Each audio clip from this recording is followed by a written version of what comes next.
Later, Raskolnikov happened to find out exactly why the tradesman and his wife had invited Lizaveta round. It was a perfectly run-of-the-mill affair. A newly arrived, impoverished family was selling off various things, clothing and so on, all women's stuff. It was hard to make anything much at the market, so they were looking for a dealer. Lizaveta's line. She took a commission, got around, and had plenty of experience, being very honest and always naming her lowest price. There was no shifting her after that. She didn't talk much in any case, and, as had already been said, she was meek and shy as they come. Recently, though, Raskolnikov had become superstitious. Traces of superstition would remain in him for a long time yet, almost indelibly. In fact, he would always be prone to find something rather strange about this whole business, something mysterious, the presence, as it were, of some special influences and coincidences. Back in winter, a student he knew, Porkoryov, who was leaving for Kharkov, mentioned in passing the address of old Alyona Ivanovna, should he ever need to pawn anything. For a long time he stayed away. He had some teaching and could just about make ends meet. He'd remembered about the address 6 weeks or so ago. He had 2 things fit for pawning, his father's old silver watch and a small gold ring with 3 red stones, a farewell gift from his sister to remember her by. He'd decided on the ring, and the moment he found and clapped eyes on the old woman, not yet knowing anything much about her, he felt overcome by disgust, took 2 nice little notes off her, and on his way back stopped off in a shabby little tavern. He ordered tea, took a seat and plunged deep in thought. A strange idea was tapping away in his head, like a chick in its egg, occupying him body and soul. At another small table, very close to his, sat a student he neither knew nor remembered, and a young officer. They were drinking tea after a game of billiards. Suddenly he'd overheard the student telling the officer about the moneylender, Alyona Ivanovna. What is that word? A collegiate secretary's widow, and giving him her address. This in itself had struck Raskolnikov as strange. He'd only just come from seeing her. Sheer chance, of course. But there he was, unable to rid himself of one highly unusual impression, only to see someone bend over backwards, or so it seemed, to oblige him. The student suddenly started telling his friend all manner of details about this Alyona Ivanovna. A splendid woman, he said. You can always get money from her. Rich as a yid. She can hand over 5,000 just like that, and she won't turn her nose up at trifles either. Plenty of our lot have called on her. She's a right bitch, mind. He set about describing what a nasty and capricious woman she was. How you only had to be a day late paying and your item would disappear. She gave 4 times less than the thing was worth, charged 5, or even 7% interest a month, etc.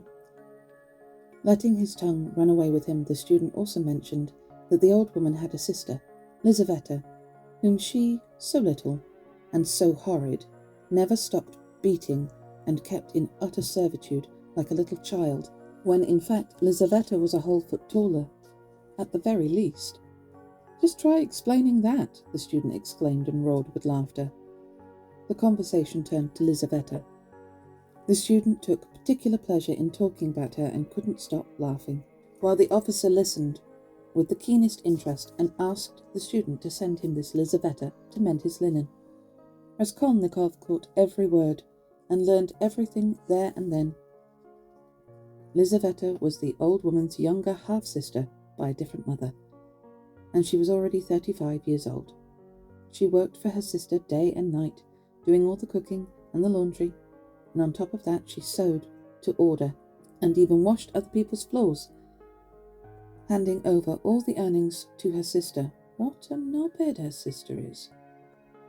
She didn't dare accept a single order or a single job without the old woman's say-so. The latter, meanwhile, had already made her own will, which was known to Lizaveta herself, who stood to receive not a penny, apart from chattels, chairs, and so on. The money was to go to a certain monastery in N province. It's another blocked out word. That's really annoying. The money was to go to a certain monastery in a province, for the eternal remembrance of the old woman's soul. Yeah, okay. Lizaveta, who was born into trade, not the civil service, was a spinster and frightful to look at. She was remarkably tall, with long, twisted-looking feet, and a single pair of down-at-heel goatskin shoes, and she always kept herself clean. But the main thing that surprised the student and made him laugh was the fact that Lizaveta was forever pregnant. "But you said she was hideous," the officer observed. "Well, she's swarthy-looking, like a soldier in drag, but actually far from hideous. Her face and eyes are ever so nice, really very nice. There's proof. Plenty of people like her, so quiet and meek, so tame and agreeable, she'll agree to anything. And she's got a lovely smile on her." "Sounds like you like her too," the officer laughed, "for her strangeness. But what I really want to tell you is this. I could murder and rob this hag, and without the faintest pang of conscience, I assure you. Oh, Jesus," the student added with fervour. The officer guffawed once more, and Raskolnikov shuddered. How very strange this was. "Let me ask you a serious question," the student continued. "I was joking just now, of course. But look, on the one hand, a stupid, pointless, worthless, nasty, sick old hag who nobody needs, and who is positively vicious to all and sundry, who doesn't know herself why she's alive, and who in any case will drop dead tomorrow, or the day after. Catch my drift?" "Yes, I suppose," answered the officer, fixing an attentive gaze on his excited friend. "There's more. On the other hand, fresh-faced youths going to waste for lack of support. Thousands of them, everywhere. 100, 1,000 good deeds and initiatives could be arranged and assisted with the money doomed for the monastery. Hundreds, possibly thousands of lives could be set on the right path. Dozens of families saved from beggary, disintegration, ruin, depravity, the venereal hospital. Ew. And all this on her money. Kill her and take her money, so as to devote yourself afterwards to the service of all humanity and the common cause. What do you reckon? Won't thousands of good deeds iron out one tiny little crime? For one life, thousands of lives saved from decay and ruin. One death and 100 lives in return. It's basic arithmetic. And anyway, what does the life of this consumptive, stupid, nasty hag weigh on the scales of the world? No more than the life of a louse, a cockroach, and it's not even worth that, because the hag is vicious. She'll eat you alive. Just the other day she bit Lizaveta's finger out of pure spite. They nearly had to cut it off. Of course she doesn't deserve to live," remarked the officer. "But there's nature to think about. Nature, my dear chap, is forever being corrected and directed. Otherwise, by now, we'd all have drowned in our preconceptions. Otherwise, no great man would ever have been born. People talk about duty, conscience, and I've nothing against duty and conscience. But what do we understand by them? That's the thing. Hang on, I've another question for you. Now listen. No, you hang on. I've a question for you. Now you listen. Well, here you are, speaking and speechifying. But tell me, are you going to kill the old woman yourself, or aren't you? Of course not. I'm talking about justice. It's not about me. Well, as I see it, if you don't dare do it yourself, there's no justice to speak of. Let's have another game." Raskolnikov was in a state of extreme agitation. Of course, these were just the usual everyday conversations and ideas of the young, such as he had heard many times before. Only the form and topic varied. But why had it fallen to him precisely then to hear precisely this conversation and precisely these thoughts, at a time when those very same thoughts had just been conceived in his own mind.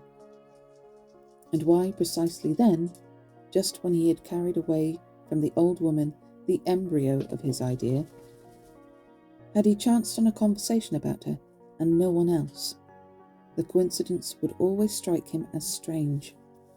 This trivial conversation in a tavern exerted the most radical influence on him in the subsequent course of the events, as if there really were something preordained in it, some sign. Getting back from Haymarket, he collapsed on his couch and sat there without moving for a whole hour. Meanwhile it grew dark. He had no candles, and in any case it didn't cross his mind to light one. He could never remember. Was he thinking about anything? What are you doing, young man? What are you playing with? Gaius has sat under my desk playing with something. My cat. My boy, can you do me a favour and maybe don't? Where's your feather? It's over there. Get out from underneath there. You're making things rustle. He could never remember. Was he thinking about anything during all that time? Eventually he began to feel feverish and shivery, just like before, and realised with pleasure that the couch might also be used for lying on. A deep, leaden sleep soon descended, like some crushing weight. I really hope he doesn't dream. Oh good. He slept for an unusually long time, dreamlessly.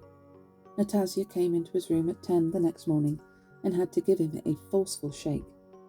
She'd brought tea and bread. Once again, she'd used old leaves, and once again it came in her own pot. What a sleepyhead, she cried indignantly. Sleeping, sleeping, sleeping. He forced himself to sit up. His head ached. He tried to stand and turn around, but fell back down on the couch. Back to sleep, I suppose? Natasya cried. Are you sick? He said nothing. Fancy some tea? Later, he said, forcing out a reply before closing his eyes again and turning towards the wall. Natasya stood over him for a while. Maybe he really is sick, she said, then turned and walked out. She came back at 2 with some soup. He hadn't moved. The tea hadn't been touched. Natasya took offence and set about shaking him furiously. Enough snoozing, she cried, looking at him in disgust. I have a cat wanting to get in. Come on then, Mango. I love my desk. It's like lowering a drawbridge. Enough snoozing, she cried, looking at him in disgust. He sat himself up, but said nothing and gazed at the floor. Are you sick or ain't you?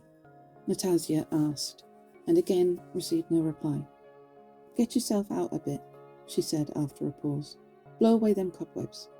Are you or ain't you eating? Later, he said weakly, then, off you go now, and waved her out.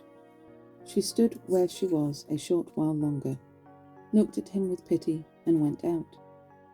A few minutes later, he lifted up his eyes and stared for a long time at the tea and the soup. Then he took the bread, took the spoon, and started eating. He reluctantly, almost mechanically, ate 3 or 4 spoonfuls, no more. His headache eased a little. After his meal, he stretched out again on the couch, but he could no longer fall asleep, so he lay without moving, face down, his head buried in the pillow. One daydream followed another, all of them strange. In most of them he found himself somewhere in Africa, in Egypt, at some oasis or other. The caravan is at rest, the camels lie peaceably, palm trees grow around in a circle. Everyone's eating. As for him, he drinks and drinks from a stream which flows and bubbles right there beside him. How cool it is, and how wonderfully blue the water, and how cold, racing over the many-coloured stones, over the bright, clean sand, sparkling like gold. Suddenly he heard a clock strike loud and clear. He came round with a start, raised his head, looked out of the window, worked out the time, and suddenly leapt to his feet, wide awake now, as though someone had yanked him off the couch. He walked up to the door on tiptoe, gently opened it a fraction, and listened for noises on the stairs below. His heart was thumping uncontrollably, but only silence came from the stairs, as if everyone was asleep. How bizarre to think that he could have slept through since the previous evening in such a trance and still hadn't done anything, hadn't prepared anything. Meanwhile, that clock was probably striking 6. His sleepiness and torpor suddenly gave way to an unusually feverish and confused burst of activity. There wasn't much to prepare, though. He was doing his utmost to think of everything and forget nothing, but his heart thumped so hard that it became difficult to breathe. First, he had to make a loop and sew it to his coat. A moment's work. He rummaged beneath the pillow, where he'd stuffed his linen, and retrieved an old, unwashed shirt that had all but fallen to pieces. From it he tore a strip about 2 inches wide and a good foot long. He folded the strip in 2, took off his broad, sturdy, coarse cotton summer coat, his only outer garment, and started sewing both ends of the strip to the inside, just below the left armpit. His hands shook, but he still managed to do it well enough that nothing was visible from the outside when he put his coat back on. He'd had needle and thread to hand for a while, inside a scrap of paper in the little table. As for the loop, that was a crafty invention of his own. It was intended for the axe. Oh, he's really going to do it. After all, he could hardly walk along the street brandishing an axe. Hiding it under his coat wouldn't do either. He'd have to hold it in place, which would be conspicuous. But now that he had the loop, all he needed to do was place the blade in it, and the axe would hang nicely under his armpit, inside the coat, all the way there. What was more, by thrusting a hand into the side pocket of his coat, he was able to hold the end of the axe handle and stop it moving about. And since the coat was very broad, a real sack, there was no way of noticing from the outside that he was holding it through the pocket. The loop was another thing he'd thought up a couple of weeks before. Having done this, he slid his fingers through the small gap between his Turkish couch and the floor, fumbled around near the left-hand corner, and extracted something he'd prepared and hidden there long before, a pledge. Pledge was hardly the word for it, though. It was a smoothly planed bit of wood, no bigger in size or thickness than a silver cigarette case. He'd found it by chance on one of his strolls, in a yard containing some kind of workshop housed in an outbuilding. Then he'd added to it a thin, smooth iron strip, a fragment of something presumably, which he'd found in the street at the same time. Putting together the 2 pieces, of which the iron strip was the smaller, he tied them tightly with the thread, making a cross. Then he wrapped them neatly and daintily in clean white paper, tied a thin ribbon round it, also in a cross, and fixed the knot in such a way as to make it hard to untie. The point of it all was to distract the old woman as she fussed with the knot, and thus to seize his chance. That is incredibly clever, but Jesus. As for the iron strip, it had been added for weight, to keep the old woman from guessing right away that the item was made of wood. This is a reminder. Did you really take your meds, or did you get distracted? I took them. He'd kept it all under the couch until the time came. No sooner had he retrieved the pledge than there was a sudden yell from somewhere outside. "It's well past 6. Well past. Good God!" He rushed to the door, listened, grabbed his hat, and set down his 13 steps, warily, noiselessly, like a cat. Ahead lay the crucial business of stealing the axe from the kitchen. That the deed was to be done with an axe had been decided by him long before, He also had a small folding gardener's knife, but he had little faith in it, still less in his own strength, so he settled definitively on the axe. Let us note, by the way, one peculiarity of all the definitive decisions already taken by him in this venture. They shared one strange quality. The more definitive they were, the more hideous and absurd they immediately became in his own eyes. Despite all his inner torment and strife, never for a single moment could he make himself believe in the prospect of his plans being carried out. Not once in all this time, and even if he should have reached the point, some day, somehow, when everything had been analysed down to the very last detail, and everything had been resolved, and not a single doubt remained, well then, it seemed, he would have rejected it all as an absurdity, a monstrosity, an impossibility. But unresolved details and doubts remained in abundance. As for the trivial matter of where to get an axe, this didn't worry him in the slightest. Nothing could have been simpler. It so happened that Natasya was always popping out, especially in the evenings, whether to the neighbours or to the shop, and she'd always leave the door wide open. This was the cause of all her squabbling with the landlady. So all he had to do, when the time came, was slip into the kitchen, take the axe, and then an hour later, when it was all over, go in and put it back. But doubts crept in here too. What if he were to come by in an hour to replace it and find Natasya right there back in the house? He'd have to walk past, of course, and wait for her to go out again. But suppose she noticed it was missing, started looking for it, raising a hue and cry. Well, suspicions would be aroused, or at least cause for suspicion. Still, these were trivialities which he had not even begun to think about, and had had no time to think about. He was thinking about the main thing, postponing the minor details until he himself was fully convinced. This prospect, however, was utterly remote. Or so, at least, it seemed to him. He simply could not imagine, for example, that at some point he would stop thinking, get up and just go. Even his recent test, that's to say his visit with the intention of making a definitive survey of the location, was itself no more than a test of a test, and very far from the real thing, as if to say, I have to do something, there's no use just dreaming about it. And he'd immediately cracked, given it up as a bad job, and run away, disgusted with himself.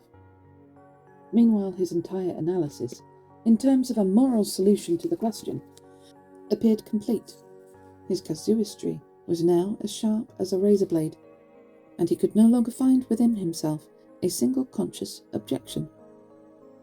But he simply did not believe himself on this score, and stubbornly, slavishly sought objections, groping for them, and going off on tangents, as if someone were forcing him to do so, dragging him this way and that.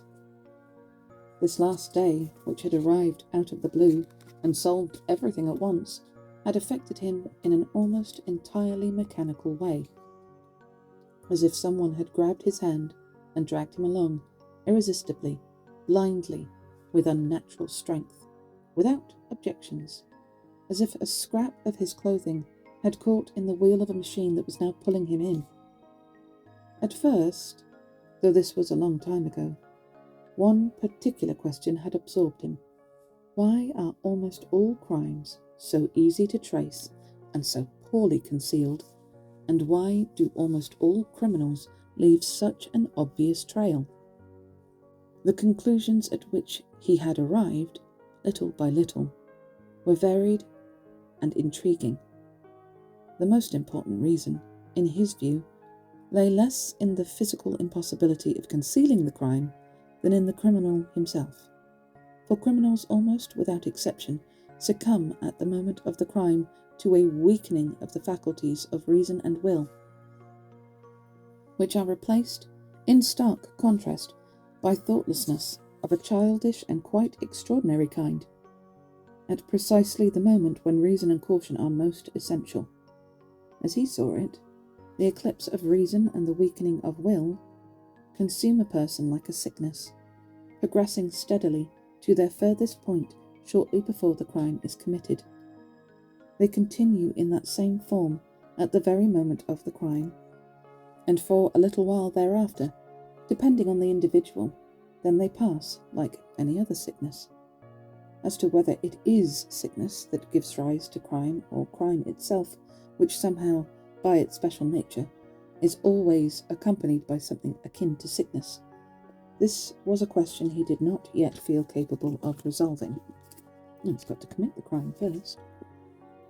Reaching these conclusions, he decided that morbid reversals of this kind could not befall him personally in his venture, that his reason and will would not and could not desert him at any moment during the execution of his plan, for the simple reason that his plan was not a crime.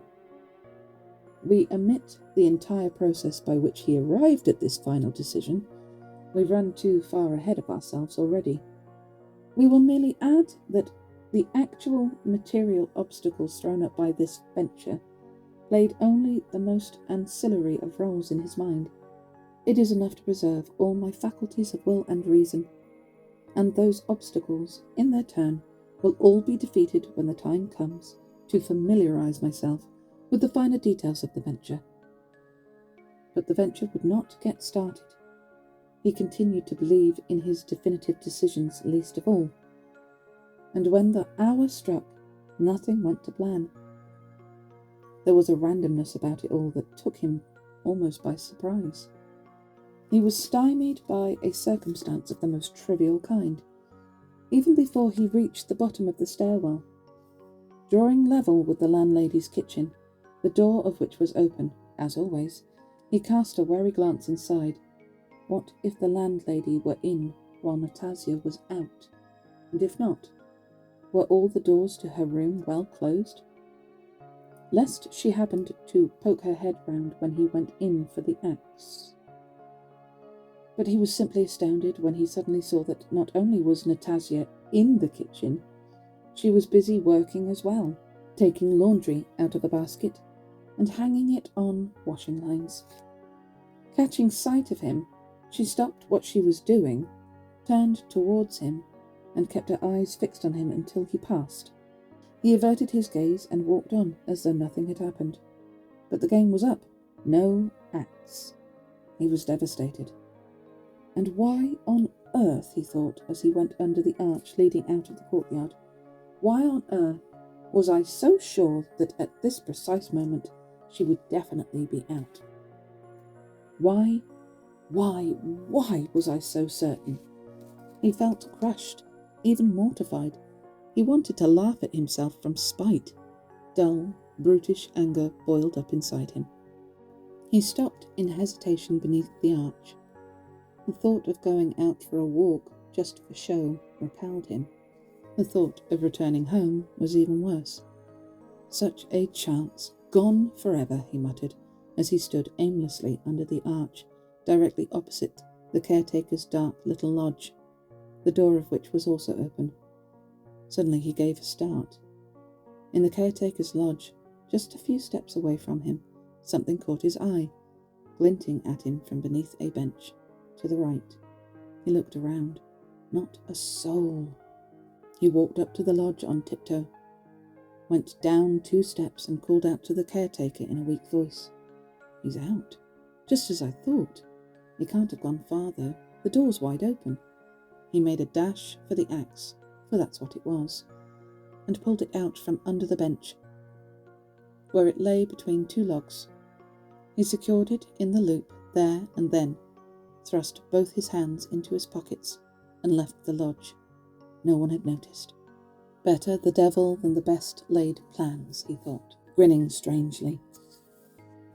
This chance event had cheered him up no end.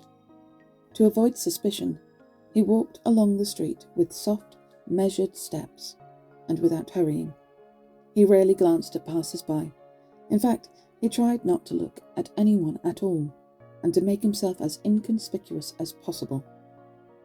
Then he remembered about his hat. Good God, to think I even had some money a couple of days ago and still didn't get myself a cap. His soul let fly a curse. Happening to glance out of the corner of his eye into a shop, he caught sight of a clock. 7:10 already. He had to get a move on, but he also had to make a detour to approach the building from the other side. Previously, when he pictured all this in his mind, he sometimes imagined he'd be very afraid, but he wasn't. In fact, he wasn't afraid at all. In fact, his mind was occupied, at that moment, by various irrelevant thoughts, none of which lasted for long. Walking past the Yusupov Gardens, he was even getting carried away by the notion of introducing tall fountains there. How marvellously they'd freshened the air on every square.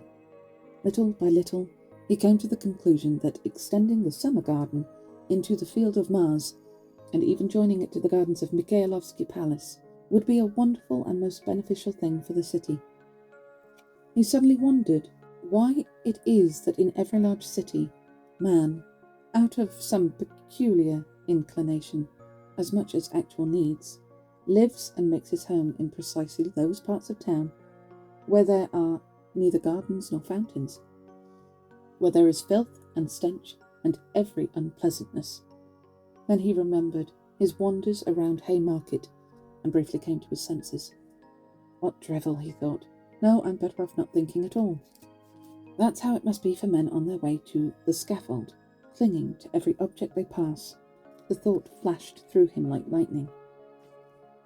But it was no more than a flash. He was quick to snuff it out.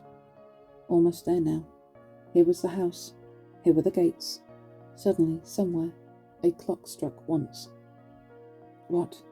7:30 already? Possible. The clock must be fast. His luck held. This archway proved straightforward too.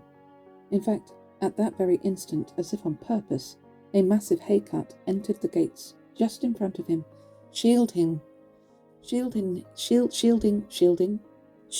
him completely as he passed under the arch. And as soon as the cart emerged into the courtyard, he instantly slipped off to the right.